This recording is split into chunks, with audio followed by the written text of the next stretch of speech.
Hey everyone, it's Connie from Thoughts of Treasures, and today we are going to be making this cute pumpkin crate candy dish, whatever you want to use it for.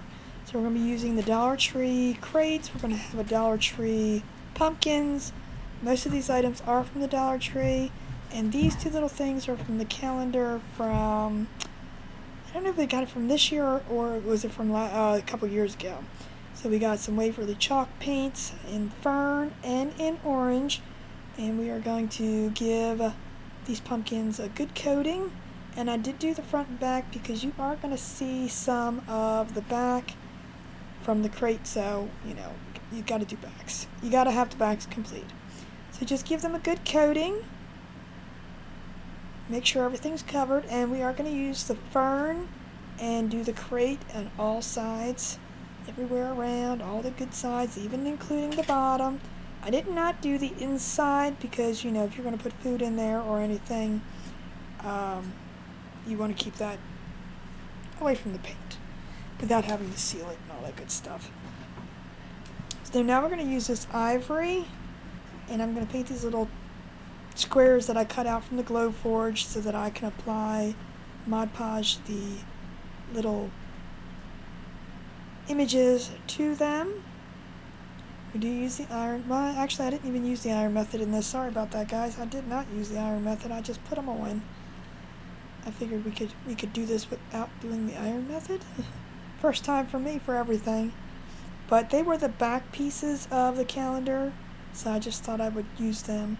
Now I did put little feet on the crate just to give it a little dimension and height to it.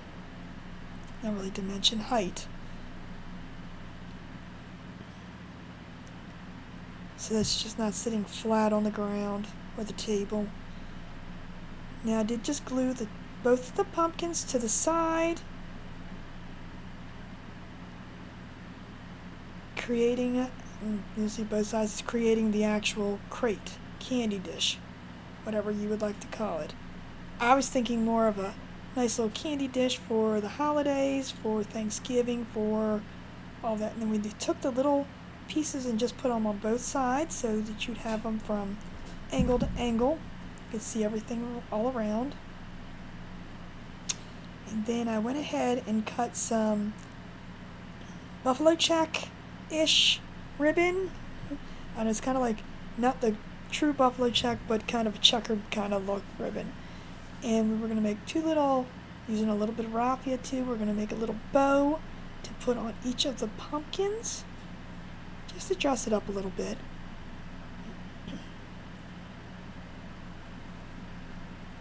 And just do the crisscross applesauce kind of bow thing, scrunch and bunch. Cut that raffia down so that it's not too out of crazy. And we're going to apply these to each of the side of the bows, or the pumpkins, sorry. Attach the bows to the pumpkins. And then I did put a flower on them too, just to give it a little bit of something something.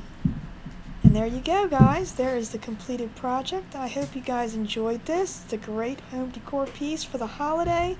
Pumpkins are great up until the fall, up until Thanksgiving. So I hope you guys enjoyed it, and if you did, come follow my page for more crafting ideas.